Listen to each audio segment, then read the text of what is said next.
The Department of the Interior and Local Government on Monday, July 8, placed a 10 million peso bounty on Apollo Kibuloy's head.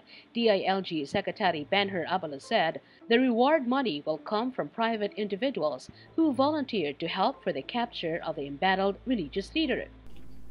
Si Pastor Kibuloy kasama si Crescente Canada, Pauline Canada, Ingrid Canada, Jacqueline Roy at Sylvia Semanes ay mga pugante. Sila ay pinag-ahanap ng mga otoridad dahil sila ay may warrant of arrest na in-issue ang isang korte.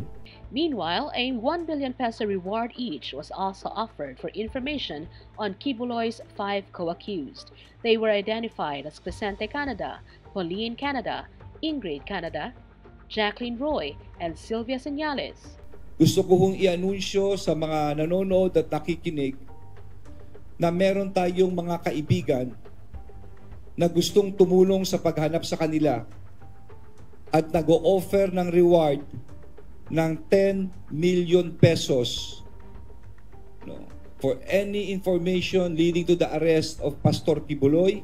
Authorities said manhunt operations are ongoing against these individuals who are facing cases of child abuse and qualified trafficking.